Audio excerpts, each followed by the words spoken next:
Shalom sahabat Lexio Divina yang dikasihi Tuhan Yesus Kristus. Dalam seri Rahasia Kepuasan Sejati, dalam episode yang terakhir ini, kita akan melihat rahasia terakhir kepuasan. Segala perkara dapat kutanggung di dalam Dia yang memberi kekuatan kepadaku. I can do all things to Christ Jesus who strengthen me. Ayat ini menjadi begitu populer, salah satu ayat yang paling sering dikutip, paling sering dijadikan mungkin t-shirt atau waktu masih baru kenal Tuhan, itu saya taruh di kaca cermin waktu saya bangun pagi, menjadi salah satu pengakuan iman saya. Aku sanggup melakukan segala perkara dalam Kristus Yesus Tuhan. Atau juga mungkin kalau saudara yang suka nge-gym di beberapa YMCA, ada tempat atau moto tulisannya begitu, I can do all things. Ya, mungkin orang lagi training itu kayaknya wah, kata-kata yang sangat memotivasi. Ini adalah ayat yang sangat banyak disalahgunakan oleh orang-orang Kristen saat ini.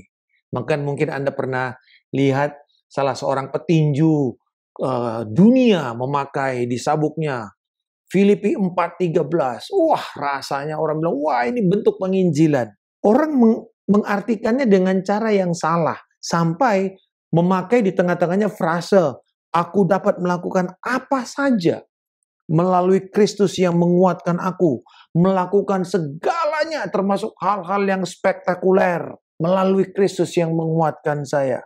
Terutama bagi kelompok orang-orang yang memandang agama Kristen dari sudut pandang lensa kemenangan terus-menerus. Jadi worldview-nya worldview victorious, dominion. Selalu memakai ayat ini sebagai salah satu ayat untuk mengatakan bahwa melalui Kristus mereka menjadi orang-orang super. Manusia-manusia super. Tetapi seperti pada setiap baris dari kitab suci kita, pernyataan saya dapat menanggung segala sesuatu atau saya dapat melakukan segala sesuatu tidak boleh kita lepaskan dari konteks dekat daripada ayat itu. Apa yang sebenarnya sedang berbicara? Si penulis sedang bermaksud apa dengan memakai kata itu atau frase itu? Kalau kita lihat apa yang Paulus katakan di dalam konteks ini adalah, kata Paulus, aku menemukan diriku dalam keadaan se-ekstrim apapun. Apakah saya sedang mengalami kelimpahan seperti orang kaya atau dengan orang kaya, atau saya sedang mengalami kekurangan, kehinaan sewaktu saya bersama-sama dengan orang-orang yang tertindas, orang miskin, orang yang sedang berjuang untuk memberitakan Injil. Di dalam dua ekstrim ini Paulus bisa menemukan dirinya mengalami kepuasan. Aku bisa puas dan bisa melakukan semua itu melalui Kristus yang menguatkan aku. Paulus begitu yakin sekali. Nah, inilah confidence-nya dia, inilah titik kepuasannya dia yang terakhir. Dasarnya itu jelas, yaitu bahwa dia akan dikuatkan secara ilahi melakukan apa saja yang Tuhan minta untuk dia lakukan. Jadi bukan apa saja yang kita mau, tetapi apa saja yang Tuhan minta ia lakukan. Segala sesuatu yang Tuhan kehendaki untuk kita lakukan. Di situ kita memiliki kekuatan. Di situ kita mendapatkan kemampuan menanggungnya.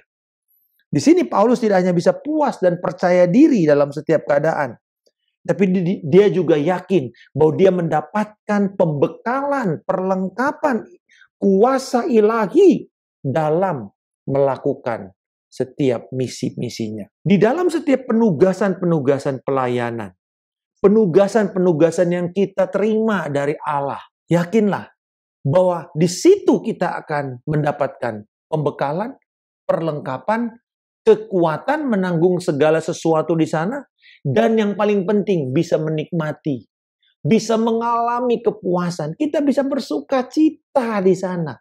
Yang orang lain gak mungkin bisa berpikir, kenapa ya dia bisa di dalam situasi seperti ini, kok masih bisa tersenyum. Satu kali saya bertemu dengan seorang pemimpin gereja bawah tanah di Tiongkok dalam sebuah konferensi.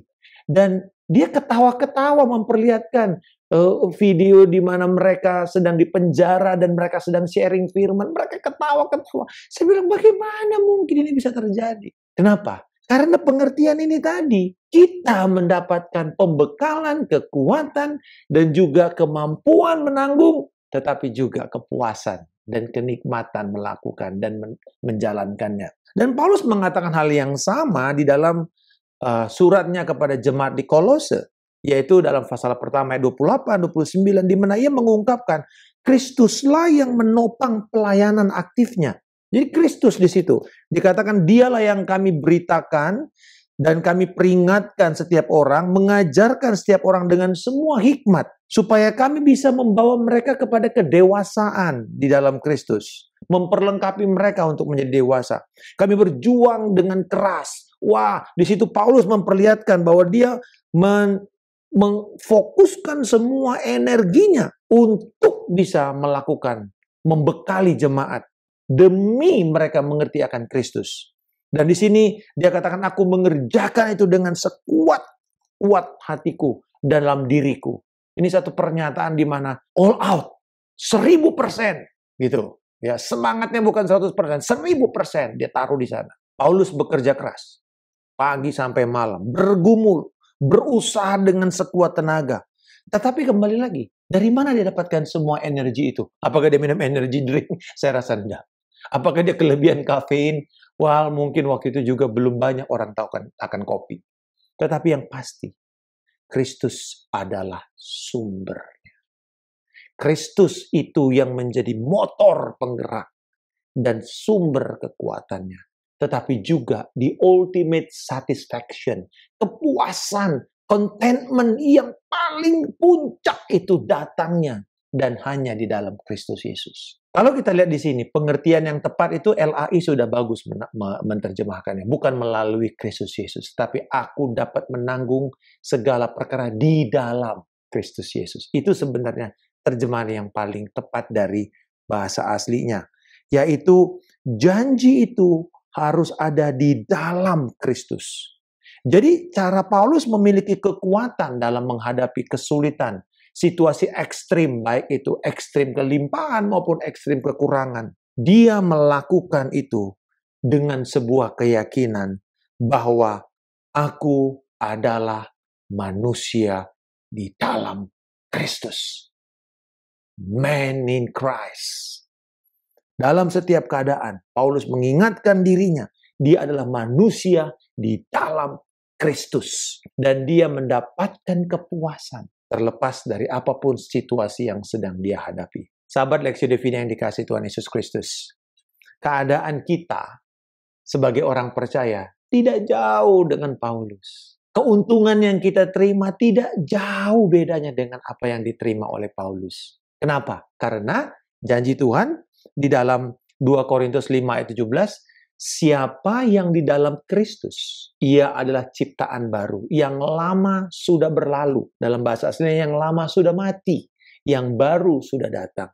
Siapa yang ada di dalam Kristus. Barang siapa yang ada di dalam Kristus. Dan bila sahabat Lexio Divina sudah menaruh iman di dalam Kristus Yesus. Untuk keselamatan, untuk pengampunan dosa, untuk jalan sampai kepada kekekalan, maka kita adalah ciptaan baru. Kolose 1:27 dikatakan Kristus di dalam kamu adalah pengharapan kemuliaan.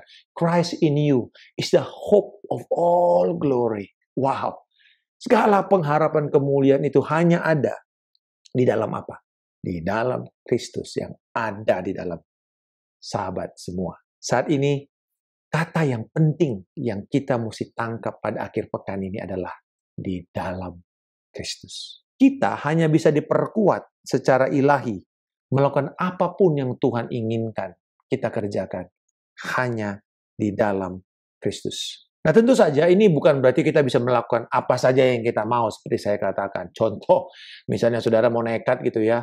Wah, saya bisa melakukan segala perkara. Lalu saudara nggak ikut sekolah penerbangan, nggak pernah pelatihan terbang dengan benar. Lalu lari coba mengemudikan pesawat, lalu berkomat kamit dengan memakai ini sebagai mantra. Aku sanggup melakukan segala perkara dalam Kristus Yesus. Aku sanggup menanggung segala. Nggak bisa. Atau mungkin saudara nggak pernah main golf, lalu tiba-tiba saudara mau bikin hole in one, sekali swing, dan saudara mulai komatkan, aku sanggup melakukan segala perkara dalam Kristus, aku sanggup melakukan segala perkara, swing!